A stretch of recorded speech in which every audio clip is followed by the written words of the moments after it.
Hello, everyone, and thank you very much for joining us for another story here at Johnny Tales. The tell for this one goes like this. My wife cheated on me with my son's baseball coach. Show where to start.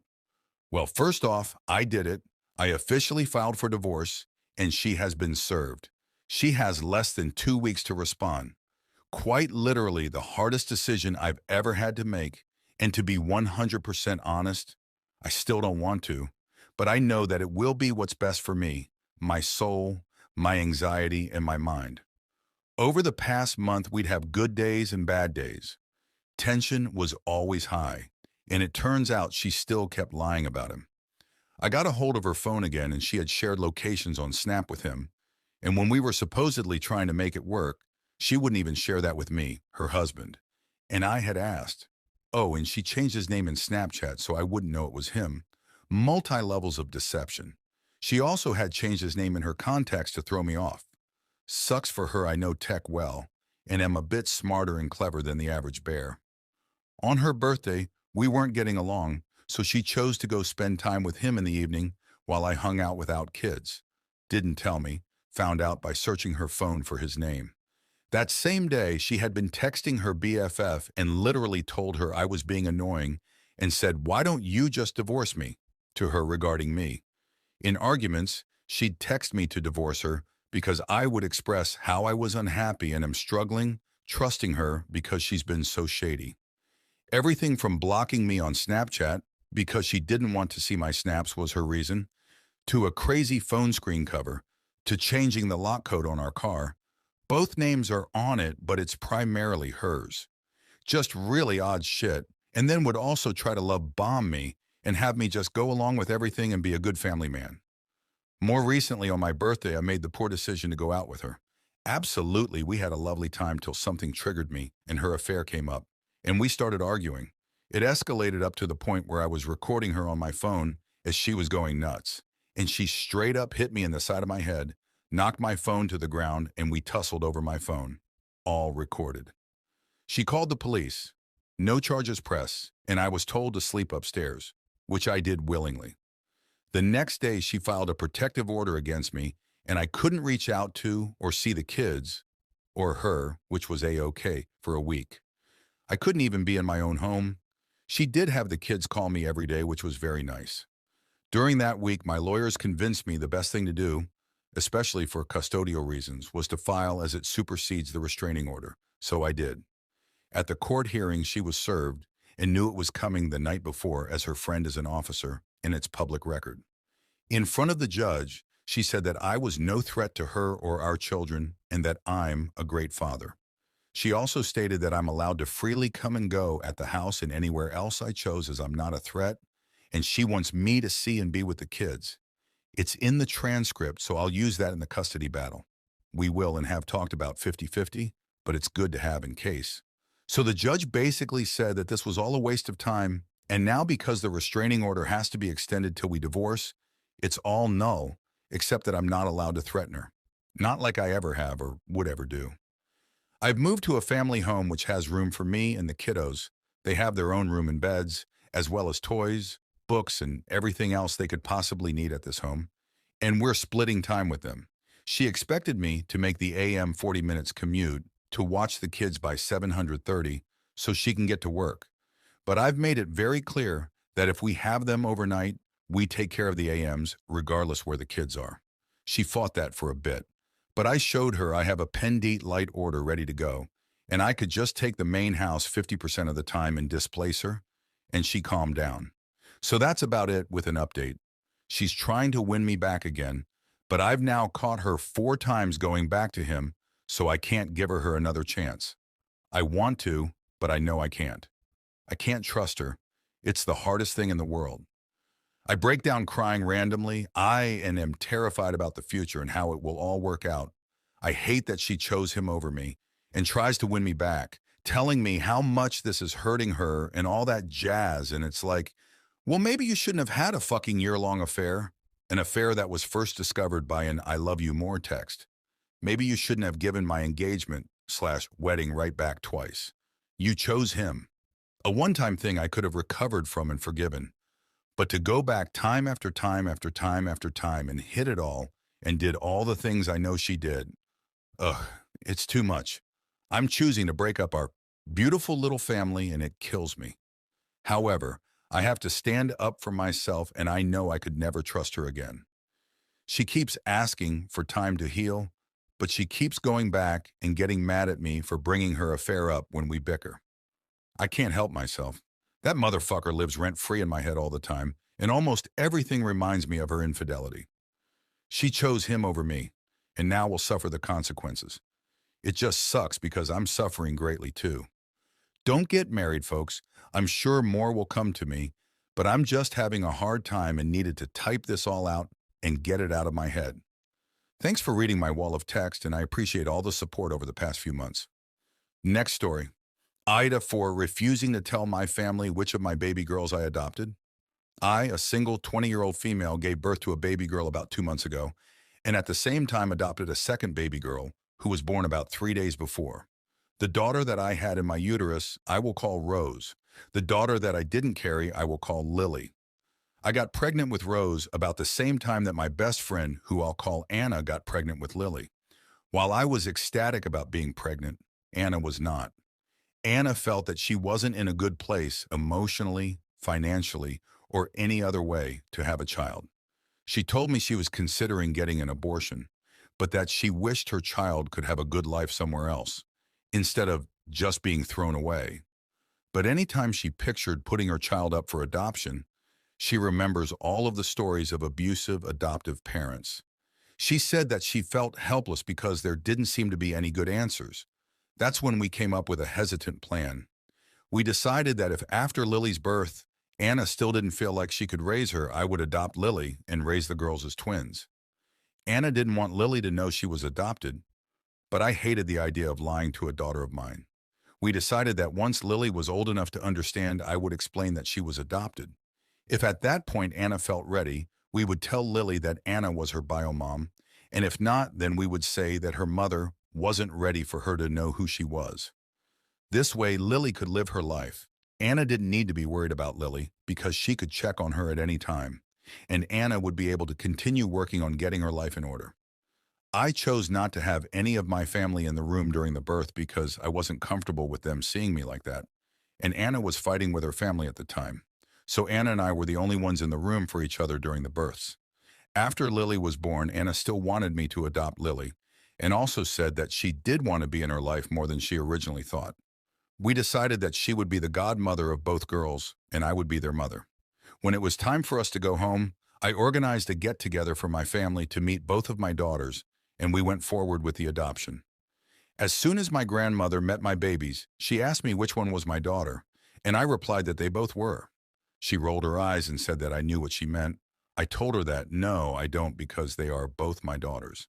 She got mad about that and asked me which one was my real daughter, and my parents backed her up, saying that I should tell them which daughter I had adopted. I got mad and asked them why it mattered. Both babies are my children. I'm breastfeeding both of them. I named both of them, and I was there through the entire pregnancy for both of them, even if I only carried one of them myself. This led to a fight with my family, insisting that I tell them which daughter is which, and me insisting that my grandmother apologize for implying that one of them wasn't my real daughter. My parents told me that I am being dramatic, pointlessly stubborn, ridiculous, and that they just wanted to know when dealing with the girls which one was their granddaughter. I kicked all of them out and said that unless they apologize and stop asking which daughter is adopted, they would not get to see either of them. After they left, I sent out a text saying that I will tell them which one is adopted when I explained to her that she is adopted. But adopted or not, they are both my children. I also reiterated that until I get an apology and they agree to view my daughters equally, they will not see the girls and I will not be talking to them. I received a massive amount of text ranging from them demanding that I let them see the kids and telling me how I was cruel and selfish to deprive my daughters of their love, to pleading with me to just tell them which girl is which and let them see my daughters. After a few weeks of this, I said enough. The stress of trying to take care of two babies, adopt Lily, and deal with my family was too much. So I sent out another text telling them that I was serious when I said I won't tell them which daughter is adopted. I then told them that I can't take their constant text anymore and anyone that texts me something that doesn't start with an apology is getting blocked. Most of my family realized I wouldn't back down and stop texting. I did have to block my brother, who sent me 2 paragraphs about why I should just give our parents and grandparents what they want, because it isn't worth the fight. I also had to block my mom, who texted me to tell me that no one was going to help me take care of the children until I told them the truth about which is my real daughter. Anna agrees with me that they shouldn't care which one is adopted and says she wishes that my family didn't even know that one girl was adopted. Well, yesterday both babies were crying, Lily needed a diaper change, and Rose was hungry, and I realized that my mom was right.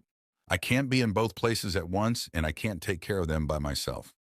Luckily, Anna was there and she was able to take care of them both and get them settled, because I broke down sobbing and was completely useless.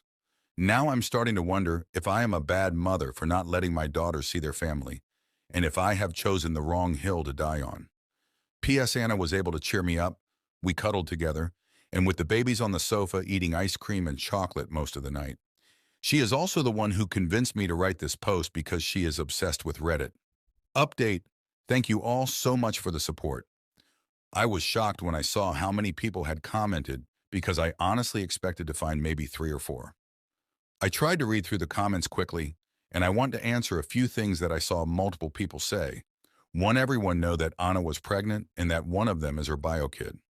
Anna and I do look pretty similar on a basic level. Both have similar colors of brown hair, dark brown eyes, and are both white. I am a little darker than Anna, she is fair-skinned, and I always look like I have a tan. We also both got pregnant by a white guy. To me at least, it isn't obvious which girl is whose bio kid. 2, Anna had been dating Lily bio dad for maybe half a year. But when he heard that Anna was pregnant, he told her that he didn't want anything to do with the child. I got pregnant because I went to a party and was an idiot. I have contacted Rose's father, but he told me to give him time to think, so I have been waiting for him to come around. 3, I have not legally adopted Lily yet. Anna and I have agreed that Lily is my child and Lily is staying at my house, but Anna is still currently her legal guardian. Right now, we are trying to figure out where Lily's father went. 4, I think I saw several people saying that I don't know how much work 2 babies will be. I definitely did not know what I was signing up for. Me and Anna thought we knew it would be hard, but this is not what I was expecting. Anna has been an absolute angel. She is probably the only reason I am still sane right now. After we realized our false expectations, Anna comes over almost daily, except for the 2 days before I had a mini breakdown, and has fallen asleep at my house a few times while caring for the kids. Another friend of ours, who I'll call James, has also been stopping by. He doesn't help with the girls because, in his own words, I don't know what to do with a baby. But James makes food and cleans up the house a bit. I am eternal grateful to both James and Anna because I would be lost without them. 5, a lot of you have pointed out that telling Lily when she is old is a bad idea, and I agree with you. That was my idea. I didn't really think about how that could affect her find out when she was older. I'm going to talk to Anna about this because I don't want to cause my daughter any issues down the line. Next story. Husband won't help with anything because I'm a Sachem high. I'm reposting a shortened version of a really big issue I, 34AF, am having with my husband, 32OM. My original post didn't get any comments, I think, because it's super long. My husband and I are in the middle of a big argument. It's day 3. Because he says since he works and I'm a stay-at-home mom, the financial burden is on him and I don't have any right to mob ******H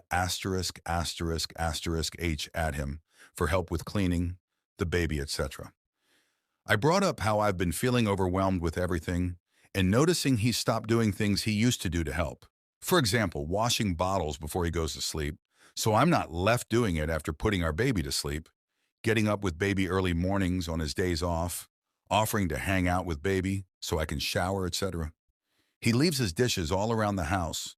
If he uses the last of the ice in the ice mold, he just leaves it in the counter for me to fill up. They are small things, but when he used to do them, it showed me that he at least wanted to help me out a little bit. He is the most mad at me I have ever seen him. He isn't telling me he loves me.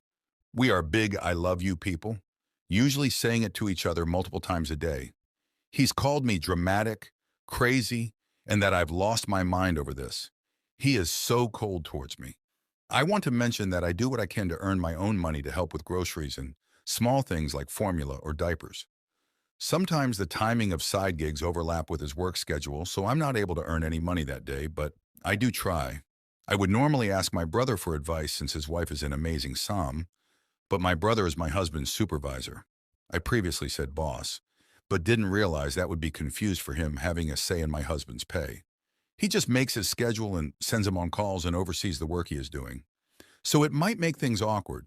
I feel so lost and lonely. Does he have a point? Do I have no right to ask for help with housework or our baby since he is the money earner? Edit. I have been feeling this way for months, but was trying to figure out a good way to bring it up without seeming ungrateful for the work he does and what he provides. I should have brought it up sooner because this whole thing kicked off at 2 a.m. Sunday morning when I was getting up with our teething baby every 20 minutes. She sleeps in the room with us, so she had to have woken my husband up too. It was his day off and he hadn't gotten up to help with her. I hadn't slept for almost 24 hours. She started crying for the fourth time in an hour, and I laid in bed to see if maybe my husband would help this time. He didn't. I was so fed up and tired. I got her out of the crib and slammed the door behind me. This infuriated my husband. It was immature of me, and I immediately regretted the action. I just said I'm tired of him not helping me. He went back to bed. Baby and I slept on the couch. The next morning he starts getting her dressed. He never does this. And I asked what was going on. He said, I'm taking my daughter to the store. I said, oh, I need some things too. I'll go with you. He said, that's not fucking happening. I started panicking because I didn't want him taking her in the middle of an argument. He also never wants to take her anywhere without me. He handed me his work phone, he was on call, and said, you can deal with my work phone today. I'm taking my daughter. Obviously, I freaked out and was very upset. You don't use our daughter as a way to upset me or prove a point. Things calmed down, and then we had the talk in the original post. But he's still very mad that I slammed the door and wanted to prevent him leaving with his daughter. I tried to explain there a difference between casually going to the store or anywhere with her, which I have no problem with, of course, and taking her while cussing at me, leaving me with his work phone, and telling me I can't come with them. He refuses to see the difference. I didn't include all of this at first because it would have made this way too long, but after reading some comments, I think it could be relevant. I fully understand I was in the wrong to slam the door. It was rude and childish, and I have apologized. Next story. My M30GF F28 of 2 years won't forgive me for having a breakdown, throwing a fit. After a weekend of activities, I felt like my tank was on empty. I didn't feel like I could tell her to have her friend leave. That was stupid of me and just born of my own trauma. I handled it really badly. I had a panic attack meltdown in our closet. She says it looked to her like a 3-year-old throwing a tantrum. I understand that I fucked up really bad. I am not trying to justify my actions. They were unacceptable. But 2 weeks later, she is spending hardly any time at our apartment. And when she is here, she is cold, distant, and tells me she isn't sure she want to be with Maya anymore.